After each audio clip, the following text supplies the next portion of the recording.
Landry Jones last season got put into a position that you might say for a lot of quarterbacks would have been unwinnable. Didn't get a whole lot of reps, excuse me, and the guy got thrown right into the fire from game number 1, BYU, after Bradford injured the shoulder, and then got thrown into the fire all over again just a month later when, against Texas, Bradford's shoulder went out again. So you toss in Landry Jones, an offensive line that had its struggles, and once again, you're kind of learning on the job. A pretty good year when you consider all that. Led all freshman QBs last year in passing yardage, almost 3,200 yards, 26 touchdowns, did throw 14 interceptions, so you know he's got to cut down on the picks. But the guy did a fantastic job, and against Stanford, the last game of the year, his best game, threw for over 400 yards.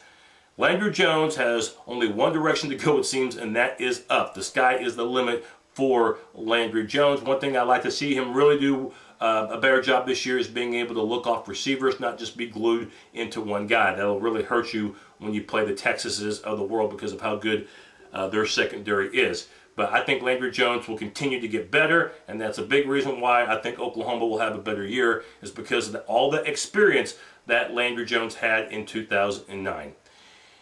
The ground game for Oklahoma, DeMarco Murray is back all Big 12 preseason. If you've seen the publications, as good as he is, you're always going to wonder what if he hadn't injured that knee late in 2007. Yes, he's been a good back, but he hasn't been the great back that we thought that he would be, considering what he did that freshman year. The way he was able to hit that offensive hole, he was able to just explode, accelerate, and really I think we've seen maybe 80 to 85% of the old DeMarco Murray lately.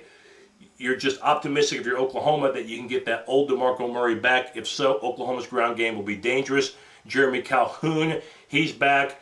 He came on strong the latter half of 2010. You also have Moses Madu, who played his high school ball right there in Norman at Norman High. He will miss the first game, by the way, against Utah State because of a DUI charge from over the summer. We're going to talk about the rest of the ground game in a second. At the wide receiver positions, Ryan Broyles, superstar, could be All-American this year. His redshirt junior year, could have actually left if he wanted to go to the NFL, decided to come back. Great news for Oklahoma, bad news for defenses. Outstanding receiver, accelerates very well after the catch. The only knock I have against him is the fact that he doesn't have a big frame. It's pretty small, so he cannot sustain a lot of punishment. So keeping him durable will be a plus for Oklahoma. Plus, don't forget that Broyles outstanding at returning punts as well. The other receivers on the depth chart for Oklahoma, Kenny Stills, a freshman whom we'll talk about in a second, and Cameron Kinney, who was up and down last year, but so far has looked good in August workouts. A guy that surprises me a little bit that's not in the starting rotation is DeJuan Miller, but he's going to play. His best game last year was against Kansas State, where he had 2 TD receptions. Now, FYI number 1 for Oklahoma, and that is the freshmen. And they are going to make a big impact, not just Kenny Stills, whom, by the way, entered spring practice just a few months ago, enrolled early at Oklahoma. That really helped him, look very good in the spring game. We'll see if that translates into terrific play on Saturdays. Not only just Kenny Stills, but also the ground game, who've added 2 gems to that backfield. We're talking about Brennan Clay, played his high school ball in San Diego, and also Roy Finch played his high school ball in Florida. Oklahoma got these 2 guys, and I find it highly unlikely that they're going to be redshirted. I think they're going to play. I think that Kevin Wilson, the offensive coordinator, will find playing time for them. So Oklahoma with some much needed depth in the backfield. And the fullback, as of right now, they're going to go with the true freshman in Trey Millard, one of the more highly touted players out of Missouri as far as running backs go. Trey Millard, I guess he's supposed to be an all-academic stud as well. He's an accomplished rider, I guess. But Trey Millard is looks like he's going to be the starting fullback. Don't expect to see the fullback a lot for Oklahoma because mainly they run a lot of 3 receiver sets where you only see one guy in the backfield, and that'll be the halfback. The offensive line for Oklahoma, this is going to be FYI number 2, and they've got to stay healthy. And sometimes I know you for the most part, you really can't control the health of a team. They need to stay consistent as well. We knew that from the BYU game onward last year, it wasn't going to be the same line as 2008. Oklahoma sometimes, especially against Texas, had a difficult time running the ball. So the offensive line knows that they have a job to do. At the center position for Oklahoma, you've got Ben Hayburn. Hayburn played most games last year, but did not play the last 2 because of an ankle injury suffered against Texas Tech. They keep him healthy. That'll help. Again, he played most of last year as a redshirt freshman. Excuse me. At the left guard position, Oklahoma's going to be good in this area. That's Stephen Good, and he's a Big 12 preseason first team right now. So Stephen Good, maybe the only lineman from Oklahoma last year that didn't have a nagging injury of some sort, at least not one that we knew about. So you return him at left guard. Left tackle, Donald Stevenson. And he would have played last year, might have even started because of Oklahoma's injury issues. But he had an injury issue of his own during August ball last year, so you never saw him play it down. Now he occupies the left tackle position. He just doesn't have the experience. Moving to the right side now, on the right guard end, you have Tyler Evans. Tyler Evans will play the right guard spot. Saw action last year, even though he didn't start very much. And then the right tackle position is going to be Eric Minzik, the one-time tight end. Did play some tackle last year. Now will be a full-time right tackle for Oklahoma. And tight end, a terrific story in Trent Rattery. I say a terrific story because he came to Oklahoma as a walk-on from Weatherford, Oklahoma. I have to make sure I say Oklahoma because there is actually a Weatherford in Texas, in case you didn't know that. But Rattery, a walk-on story, played tight end last year, actually played wherever he was needed to be played, and this year will be the starting tight end for Oklahoma, and hopefully we'll see Oklahoma utilize the tight end on passing situations. He's not going to be Jermaine Gresham, but hopefully he can be serviceable as far as catching the ball. Trent Rattery, the starting tight end currently for the Sooners. The big key for Oklahoma, of course, up front is being able to stay healthy, be consistent. Of course, the health issue last year got so bad that at one point Oklahoma was playing walk-ons. And it made it difficult to practice because you had very few bodies to use. So if Oklahoma can stay healthy up front, that's already going to be an improvement for the Sooners, and a big reason why I think they should improve from that 8-win total from 2009. Now looking at the defense for the Sooners, you're going to miss Gerald McCoy. No need to sugarcoat this. 3rd overall pick in the NFL draft by Tampa Bay, a first-round selection.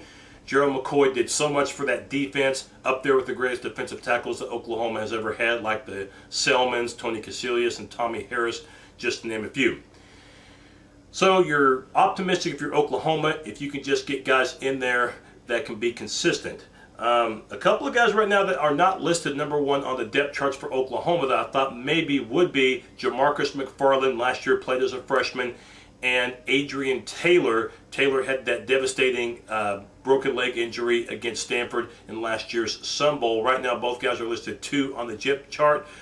Currently, you got Casey Walker at a nose guard position, as well as Stacy McGee, who will play the defensive tackle.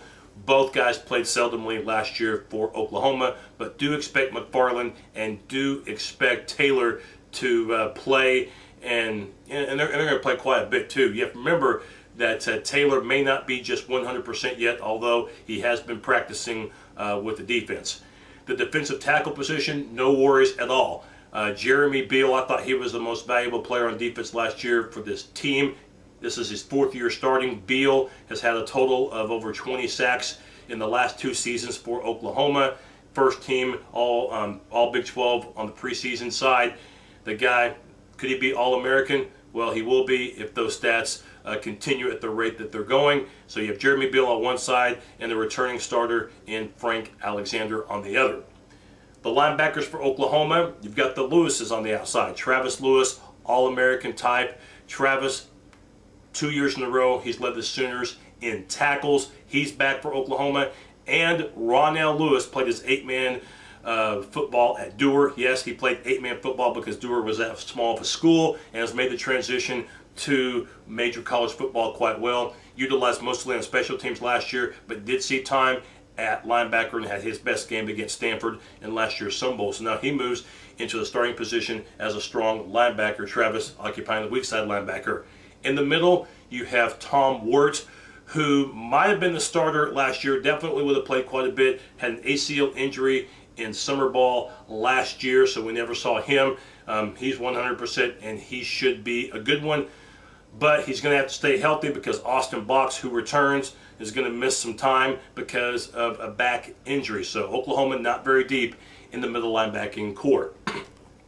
The secondary has had to reshuffle things a little bit, and that's because Jonathan Nelson, who we thought was going to be the starting corner, well, now he's going to occupy the strong safety position. He wasn't a starter last year, but did play toward the latter half of 2009. So taking his spot at the corner position is going to be Nate Fleming. Fleming will occupy one quarter, and then the other corner you're going to have DeMontre Hurst. The corners, I think, is a huge emphasis because you lost both of them from last year in Dominic Franks as well as in Brian Jackson. So defenses, especially the Florida States of the world, Florida State's offense is very dangerous, can throw the ball very efficiently with Christian Ponder. They know that Oklahoma's corners are inexperienced, so those guys are going to have to be ready to play and be ready to play in a hurry. At the safety positions, Quentin Carter from his free safety, a very hard hitter. He's back, and as we mentioned, Jonathan Nelson, they have moved from corner to safety. So really look at the secondary position. It's the one position where maybe I'm the most uneasy about, just because Oklahoma will be playing against some pass-happy teams to start the season, with Florida State and, of course, Cincinnati in the month of September. Punting game, Oklahoma looks good in this area with Tress Way, averages about 46 yards a kick. He's going to be probably one of the 5 punters in the country to really watch, maybe even have a shot at winning the Ray Guy Award. Punting is great for Oklahoma. Place kicking, another story. Very shaky in this area right now. In fact, Bob Stoops actually had open tryouts for walk-ons as far as place kicking just a few days ago. It's that dicey for OU. Jimmy Stevens, I suppose, would be a reliable guy inside 40 yards, but can't hit anything outside of that. And then you have Patrick O'Hara. Last year, made a long field goal against Texas Tech, but missed 3 kicks to close out the season. And you go with Michael Honeycutt. He's a walk-on, hasn't looked very good, and neither has Bryce Easley, the Norman North product. They haven't been too thrilled with him right now. Right now, I'd probably say they would go with O'Hara because he has the strongest leg, but don't be surprised if Oklahoma goes for it a little bit more often than not when they get in field goal range, unless the field goal kicking issue can get resolved fast. Now, talking about the schedule, we're not going to go into great depths of it because we did that back in July when I broke down both halves of Oklahoma's schedule. I'll just say worst case scenario is 7-5. If they can't beat the Florida States, the Cincinnati's, or Texas, Missouri, A&M, I have those 5 games as the swing games. Everything else I have listed as wins. Best case scenario is 13-0. Look, Oklahoma's going to be favored in most games that they play in this season. The exception may be the Texas game, but even if they were an underdog, they would be just a slim underdog in that matchup. So 13-0, best case scenario. Most likely scenario for Oklahoma, I have them going 11-1. Do I have them playing in the national championship? No, I certainly don't. There are some question marks in certain positions on the field, whether or not the offensive line can be the offensive line of 2008 that we saw, and also in the secondary position, in particular at the corners. Somebody's going to beat OU during the regular season, and I have it being a road game, either Missouri or A&M, but this OU team's not going to go undefeated. But because of the players that they have coming back and because of Landry Jones' progression, they will be a better team than last year, and they will at least get to 11-1 in the regular season, and I have them winning a close game over Nebraska in the Big 12 championship. It'll be a BCS year for Oklahoma, but not a national championship year. That does it for my previews. Big 12 tidbits, I'll have that coming up in just a few days. Check back with us, please.